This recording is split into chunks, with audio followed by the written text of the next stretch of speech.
Et pour parler du panel de la loi électorale, avec nous sur notre plateau, docteur Mohamed Hadef, bonsoir.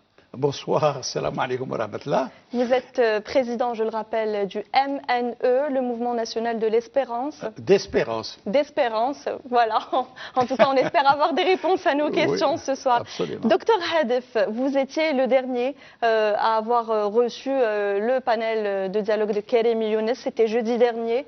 Vous aviez parlé, vous aviez insisté, vous aviez plaidé pour la révision d'une loi électorale, plus précisément, vous aimez le terme, pour démocratiser la loi électorale. Oui, j'ai préféré aller le dernier parce que j'aime être dernier que d'être premier.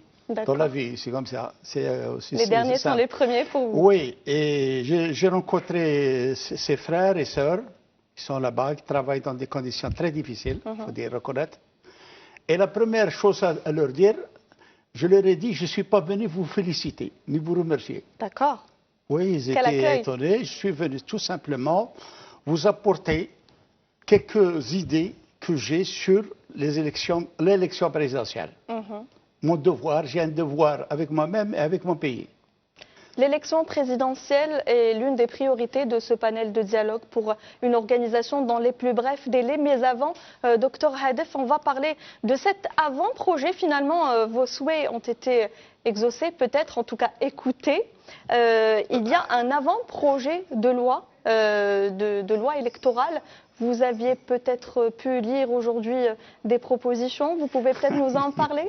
C'est-à-dire que, d'ailleurs, j'ai demandé que la loi électorale actuelle, c'est une loi partisane, taillée sur mesure, pour un cartel de partis politiques, et qu'elle est injuste, qui n'a rien à voir avec la démocratie et la République. D'accord. Elle m'a éliminé, elle a éliminé tous les compatriotes de conviction. Donc il fallait la changer radicalement. Et qu'est-ce qui a changé concrètement? Alors, moi, j'avais proposé d'abord. Moi, j'ai proposé et j'avais dit que j'espère que ces propositions, comme je l'ai dit à d'autres, ne rejoignent pas le grand, vaste cimetière des idées mortes. Et finalement finalement, selon la première lecture, je ne l'ai pas lu, wallahi. Selon une première lecture, dites-nous. Même pas, selon le premier regard. Votre regard est très vaste, moi je le sais, alors dites-nous. C'est-à-dire d'une manière lucide, oui. J'ai constaté, parce que nous avons un avant-projet qui est arrivé, ça fait quelques heures, un avant-projet de la loi électorale. Il y a quelques heures? Oui, quelques heures, l'après-midi. Ils ont éliminé des entraves que j'appelais des entraves. Des entraves, par exemple, les questions de 4% qui étaient exigées à des partis politiques pour présenter des listes. De quel droit? J'ai dit à des frères, de quel droit? Dis-moi qui. Et celui qui dit que j'ai 4%, j'ai rencontré ces gens-là. Est-ce que toi, tu as 4%? Depuis quand? Où tu as trouvé 4%? Pour m'éliminer, moi. Est-ce que ça existe un institut de sondage pour dire que M. Tel a 4%? Non. Il n'y en a pas. Alors, donc, il faut éliminer les entraves antidémocratiques, anti-républicaines. Je pense que pas mal d'entraves ont été éliminées parce que, attention, certains frères qui sont allés ou qui ne sont pas allés exigent une élection sincère, honnête, c'est ça, transparente. Moi, ça ne me suffit pas, je l'ai redit. On peut avoir une élection transparente, mais elle est fausse. D'accord. Et comment faire alors pour qu'elle soit vraie, transparente? Pour qu'il y aura une élection juste, incontestable et incontestée, il faut le départ, le point de départ, c'est quoi? C'est les candidatures. Donner les chances égales républicaines à avoir des candidatures de conviction démocratique. Pourquoi? Tout simplement, l'argent, j'ai souligné ça, l'argent est en train de pourrir tout. Il achète les voix. Il achète les signatures, on a bien vu. Il y a même un marché. Pour faire, je peux vous expliquer les marchés une autre fois, où on vendait les signatures. Il pourrit les consciences. Cet argent-là, il a créé tous les problèmes. Donc ces oligarches ou des éléments des oligarches, ils vont se présenter avec de l'argent. Ils peuvent donc faire sauter la loi électorale actuelle, ils peuvent la remplir en conditions, en coup de fil, et les conditions seront réunies. Mais il n'a rien à proposer à l'élection présidentielle. Même il va la fausser, l'accaparer. C'est pourquoi j'ai posé des conditions. La première condition, c'est que la loi électorale prend en charge le début de la campagne. J'appelle moi le premier faux barrage. D'accord. premier faux barrage, c'est les candidatures pour être candidat. Et justement, c'est l'annonce qu'on a retenue aujourd'hui. Les dossiers de candidature ne seront plus déposés au niveau du Conseil constitutionnel, mais au niveau de ce qu'ils appellent aujourd'hui l'autorité indépendante des élections. Est-ce que c'est un bon point? Oui, un très bon point. Pourquoi? Non seulement ça, le tout. Tout maintenant est pris, tout ce que l'État faisait a été récupéré par l'autre. Tout, le document que je l'ai. C'est fini, l'État, elle est mise de côté. Les Weli, les chefs d'Aïra, c'est l'autorité qui contrôle tout en amont et en aval. Mais encore une fois, je vous dis encore une fois, ça ne suffit pas, je leur ai dit, l'autorité. L'autorité, elle ne contrôle pas tout. Par exemple, c'est la loi électorale qui dicte les critères objectifs ou subjectifs d'une candidature. Docteur Hadef, est-ce que vous êtes pour une élection présidentielle dans les plus brefs délais? Je suis pour une élection présidentielle d'abord républicaine, démocratique ou démocratisée. Le délai, peu importe pour moi, si elle est démocratisée. On peut avoir une élection présidentielle qui n'est pas républicaine ni démocratique dans 1 an, 2 ans, mais elle est au rabais. D'accord. Alors, qu'avez-vous à répondre à certaines parties, je dis bien certaines et non pas certains partis, à certaines parties qui appellent à une période de transition, qui pensent que les conditions ne sont pas encore adéquates pour dialoguer, pour un dialogue national? D'abord, ces partis qui rejettent une élection, moi je les respecte, ils ont le droit, chacun a le droit. De participer ou pas. C'est la démocratie, c'est les libertés, qui n'est pas un droit constitutionnel, contrairement à ce que certains croient. C'est d'abord un droit naturel. La nature humaine, créée esclave et libre. D'accord. Ces gens, ces respectables partis politiques, ou partis tout simplement, moi je pense qu'ils ne connaissent peut-être pas ou n'ont pas mesuré les urgences absolues, les dangers qui sont là. Et une transition, je connais le concept de transition. C'est-à-dire c'est-à-dire, je connais quand on peut faire une transition. On peut faire une transition dans une situation relativement stable, plus ou moins sécurisée. Ce qui n'est pas notre cas. Ce n'est pas le cas. On vit dans une situation d'urgence absolue. Et attention, je suis lucide et conscient des réalités. Et je suis aussi confiant en l'avenir. Donc, dire qu'on n'a pas le temps aussi, le temps, c'est relatif. C'est comme l'ancien pouvoir, l'ancien régime, toujours je n'ai pas le temps, laissez-moi continuer. D'un point de vue sécuritaire, est-ce que l'Algérie est en danger aujourd'hui?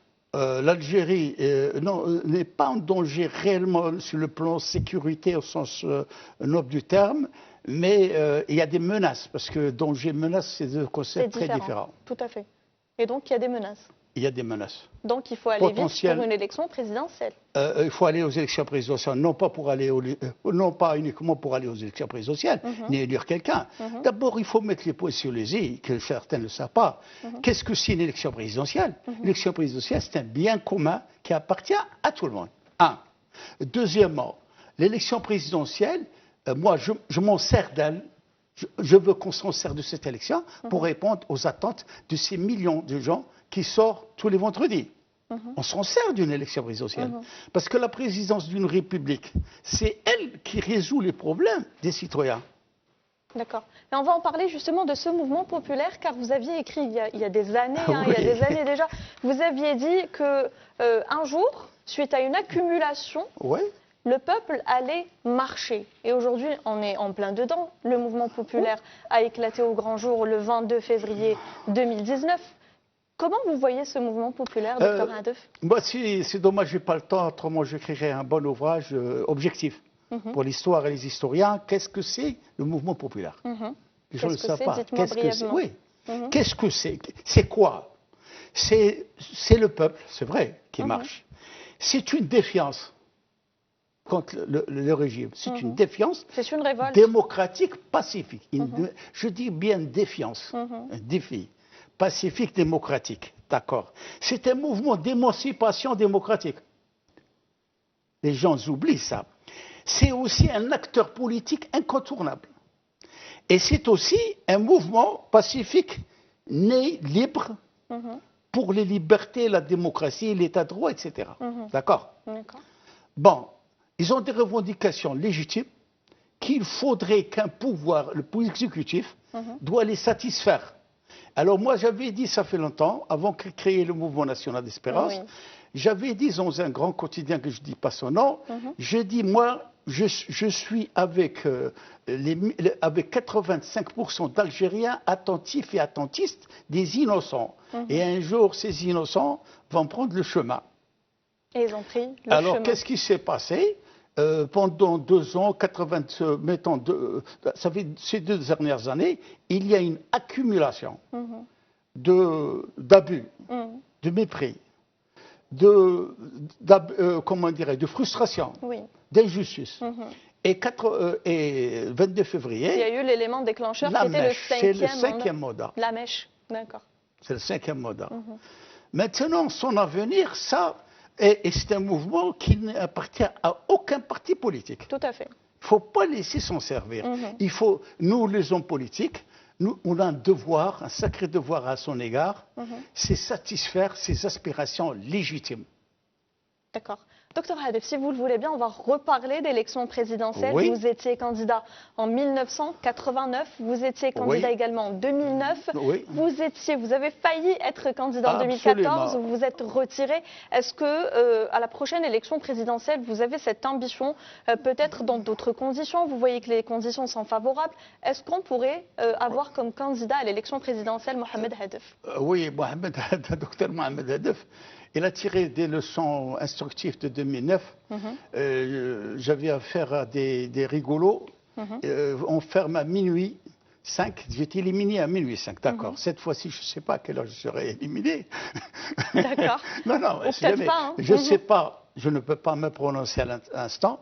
Je me prononcerai quand je vais lire le projet réel de la loi électorale, qui est un instrument, je dis à Karim Younes, il y a un seul et véritable instrument aussi, c'est la loi électorale qui puisse encourager ou décourager les gens à aller à la compétition présidentielle. Parce que la compétition, si elle n'est pas ouverte, je vais insister, ça va être une élection fiasco, ouverte. Ouverte à tous les candidats de conviction. L'argent, c'est de côté. L'argent. Des gens qui ont une vision, une conception politique noble, etc. Si ces obstacles seront enlevés, très bien. Chacun va s'engager dans la compétition avec son projet, ses propositions et évidemment ses valeurs. Docteur Hadef, arrêtez-moi si je me trompe, vous êtes justement docteur en sciences politiques et relations internationales? Sciences politiques et études stratégiques. Stratégiques, exactement. Alors, quelle analyse faites-vous de la scène politique nationale aujourd'hui? La scène politique, ça fait longtemps, je vais écrire beaucoup, j'ai dit qu'elle est rentrée dans la politique et la scène politique dans un état comateux. Oui. Bon, maintenant, la scène politique, c'est un ensemble de manœuvres, de réactions. On agit, on réagit. Et certains même responsables politiques, ils sont comme un ver de terre coupé en deux. Quand vous voyez un ver de terre coupé en deux, il s'agite. Oui. Je ne sais pas quel sens. Donc, ils s'agitent, ils font des offres politiques insensées. Tout le monde sont devenus, j'ai appelé récemment, la foire des offres politiques. La foire. Et cette foire-là a perdu le pauvre citoyen. Il ne sait pas quel sens se vouer. Donc nous, on doit clarifier, expliquer, clarifier, expliquer pour mobiliser et impliquer. Et encore une fois, l'élément fondamental de la prochaine élection présidentielle se joue non pas avec uniquement ça, avec la commission ou ceci, cela. Oui, l'autorité. Non, je vous dis le miracle, qui va créer le miracle ou pas. C'est le mot mobiliser, comment mobiliser, impliquer les citoyens et des candidats à aller. La question, elle est là. Oui. Et celle-là, ce n'est pas une autre autorité qui va le faire. Quels sont les mécanismes? J'ai posé à notre ami que j'ai vu, comment mobiliser et impliquer? C'est la grande question. Oui. Comment? Le comment. Il ne faut pas. Tout le monde maintenant sont devenus des braves analystes. C'est vrai. On peut analyser, mais comment maintenant impliquer? Tout se joue sur l'implication. C'est-à-dire que les citoyens ont confiance, ou ils commencent à prendre conscience pour aller voter, tant mieux. Et aussi les candidats. Il faut avoir des candidats qui vont se présenter. Docteur Hadef, pour terminer, selon vous, quelle est l'issue pour une sortie de crise? L'issue pour une sortie d'une crise, c'est d'avoir un pouvoir exécutif démocratique,